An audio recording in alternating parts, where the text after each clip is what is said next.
Time now for sports on 104.7 The Cave.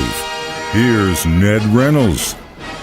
Mike, the intern, Ned Reynolds, chipping away at the work week. We had a pretty big deal. Who won the big money at the TPC yesterday, man? TPC is the big one down at Ponte Vedra, Florida. It's what many of the pros call the fifth major. There are four majors, but they like to call this one the fifth because the purse is so big. It's $20 million. That's the entire purse. And the winner gets $3,600,000, and that winner is Cameron Smith, who really came from behind. Keep in mind, the TPC went one extra day. That's because they had such ridiculous weather problems down in Florida. And it turned cold for them. Not for us, but for them. Ponte Vedra, I think the high temperature one day was 55. Oh, that's when it was 50 this morning. Are you kidding me? Come on, Florida. Anyway, they did get the tournament in, finally finished it yesterday, and Cameron Smith becomes the fifth Australian to win the TPC and the huge money, $3,600,000. He did it with a 6-under par 66, and he overtook the guy who was kind of the Cinderella in the tournament, and very few, if anyone, have ever heard of him, Anirban Lahiri.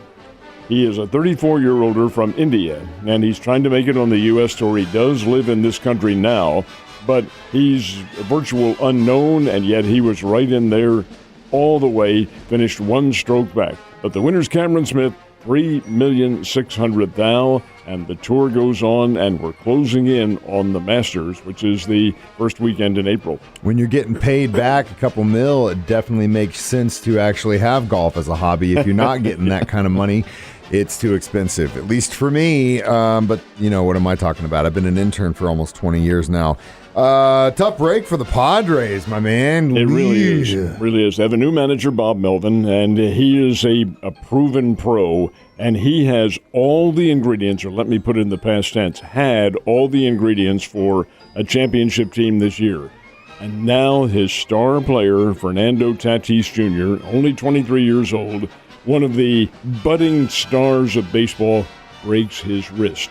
Actually, the fracture occurred quite a while ago, but it has now just begun to, and by quite a while ago in the offseason, it's now begun to manifest itself in soreness and inability to really move his wrist. So it looks like he's going to have surgery, and those wrist surgeries are really difficult because of these numbers of small bones involved. But it looks like he may be out for as much as 3 months, and that is really costly to the Padres. It's a terrible break. Those guys can't catch a break. I remember they were smoking hot right out of the gate last year, and then, I mean, arguably one of the best teams in baseball, and then all of a sudden, yeah, they collapsed down the stretch completely, and the manager got fired. Well, yeah, obviously it was a situation they needed to correct because they had all the weapons. Oh, yeah, gosh, yes. Oh, man, unfortunate, but you know what, baby? That's baseball, and hey, baseball's back. First of the exhibition games is coming up on the 18th, which is later on this week, and then we'll go right on through until the season opener, which is April the 7th. It's getting here before you know it, man. Yeah, it really It's coming quick, really, really quick. Speaking of which, it seems like yesterday we were talking about the start of basketball season, but now we're talking about the state championships happening this week. This What's is first? Week number 2, because these are the classes 4, 5, and 6. These are the bigger schools, and the first games will be Thursday. And it's Class 6, because there are fewer teams in Class 6. They're going to start early. These are the big schools, largest in Missouri. Girls start at first at 12 noon on Thursday, and these are two of the best teams, not just in Missouri, but in the country. Incarnate Word, which is nationally ranked in girls basketball, takes on St. Joseph's Academy from St. Louis, both, of course, obviously private schools. The 2 o'clock game, 2 public schools, and they are Blue Springs South and the Kickapoo Lady Chiefs. Mike Holmes, my alma mater. Absolutely, and these girls are very good. Yes, they are. Very good. Boys game at 4 o'clock. Again, you run into the all-St. Louis matchup. It's CBC versus Chaminade from St. Louis. That's the one game, and the other is Staley. Staley is a newer high school up in Kansas City. It's in the north part, North Kansas City. Staley, and they're very good. But can they be as good as Nixie? The Nixie Eagles at 6 o'clock on Thursday night will play Staley. That is the Class 6 semifinals. Should be great basketball. We're talking basketball. Missouri State Bears, NIT tournament. They are in Oklahoma tonight. What's the spread, my man? Spread is 6 points. The Sooners are favored by 6, and really that's the way it ought to be. They're playing on their home court, and they are a Big 12 conference team, and they are a good team. Are they a great team? Not at all.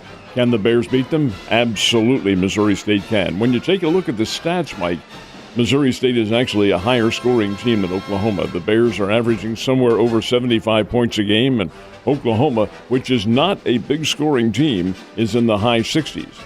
But Oklahoma also plays very good defense, and Porter Moser is their coach. He knows all about the Bears. He's coached against the Bears many times. The Bears head coach, Dana Ford, is a pupil. He played for Porter Moser when Porter was the head coach at Illinois State back in the early 2000s. So the coaches know each other very well. The teams probably don't, but the strategy will be there.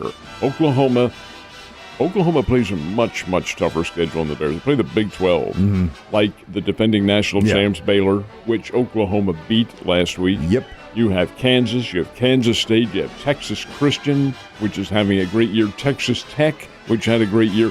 And Oklahoma plays all these guys. Oklahoma State is another one. Big competition. Now, are the Bears capable? You bet they are. If they get hot, Isaiah Mosley, Gage Prim and company, they can hurt some big-time teams. Will they tonight? Well, we'll find out. Tip-off is 6 o'clock, Lloyd Noble Center, campus of Oklahoma, University of Oklahoma. I doubt that the crowd is very big. The reason I say that is that the Sooners, the university's on spring break, number one, and this is for them, the NIT, when they thought they were going to be in the big dance and got pushed out of it by the breaks. Well, the Bears never considered the NCAA. They knew they weren't going. NIT is a very nice reward. Altogether psychological advantage for Missouri State. Let's find out. I hope you're right, but yeah, they were hot off that win on Thursday, and that's got to be demoralizing because you think, especially after beating a team like that last week, you get in, but hey, it's just one game. And then the team that knocks them out, Texas Tech, they lost by 1 point. I know. Crazy. Crazy, but that is college basketball. Good luck, Bears. Get that W. Eat your Wheaties. So, some kind of interesting things happening league-wise in the NFL. First, the Chiefs definitely going to try and restructure Frank Clark's contract. They got to come down on that. I think they got 2 years left. We'll see if they actually do. If not, he gone. Darrell Williams supposedly going back to free agency, which sucks, but, I mean, we got a ton of running backs, so we'll see what happens there. But then yesterday it was announced that the Browns would be parting ways with Jarvis Landry. Chiefs are one of the front runners to get him if they can make it work money-wise. They aren't the only team. Of course, the Packers are involved, the Patriots, the Titans, the New York Jets. A lot of this depends on Jarvis Landry. All right, there's the problem right there, in my opinion. Who is Jarvis Landry? Well, he is 29 years old. He's not a kid. He's been in the NFL since 2014. He's another this. I find it amusing in regards to the fact that they produce so many outstanding players. Another in the quadri of receivers from LSU. And Landry is very good, very good. But he has also had injury problems. And he's right up there at that cusp, 29 and 30, when your effectiveness is somewhat in question. Do the Chiefs want to gamble on a wide receiver? The guy's a proven pro, but how long will he be available for 17 games and so forth and so on? A lot of decisions to make on the part of Veach and Andy Reid and company, but we'll see what happens. He's only one. There'll be some in the draft and some other free agents let go. The Kansas City Chiefs really need to look at getting some size on a receiver. They need a guy underneath that has got some size because our guys, they're good, but they're not big, and we need a big Mike Williams-type receiver on our team big time, especially when you look at what the AFC West is doing, bringing in all this talent at QB, bringing all this – I mean, the Chargers are trying to put together one hell of a defensive team, it looks like.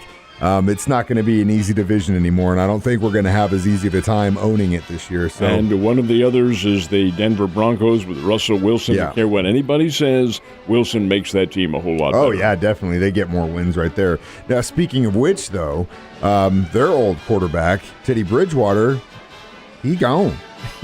He's making a tour of the NFL. He's going to his retirement home, if you will. Well, in a sense, that's right. He has been signed by the Miami Dolphins by a one-year contract to back up to Tagovailoa. And that's a pretty good deal because Bridgewater can still play. We saw what he did with the Denver Broncos at least for a while last year before Drew Lock came in. Of course, injury problems also played not a small role in that decision. But the fact of the matter remains that Bridgewater, who had some really good years in college at Louisville, is probably on the downside of his career. But as a backup, he'll see some action for the Dolphins depending on what the circumstances are. But yeah, that's where he is now, wearing that aqua blue and combination orange and white and everything else. Incidentally, did you see where the Tampa Bay Buccaneers, who are, well, they have a pretty good quarterback coming back, Tom Brady. They're going back, and you may or may not remember this, but their original uniforms were the same color as orange sherbet. Yep. And that sherbet was a big deal when I was a kid. I love those jerseys too. They're going back to. They're going back to it. Yeah, one of the guys that works here is a big Tampa Bay fan, and he actually has one of those throwbacks. He wears constantly. He actually has season tickets. Can you believe that? To the Buccaneers? He goes probably 2 or 3 games, sells the rest of them, so it kind of evens out. But I mean, so to be young and have time to do down things. to Tampa, Florida. Did it 3 or 4 times this last season, and they went 8 or 9 depending on how many home games they have. So half of them. Oh my! But again, to be young, no kids, no bills. You can buy season tickets and fly across the country for a weekend to go see football. Not me. Not Ned. The others I can handle, but get rid of the bills. Yeah, God get rid bless. of Ned, you have a good day. We're going to talk about our retirement plans. I'll see you tomorrow, man.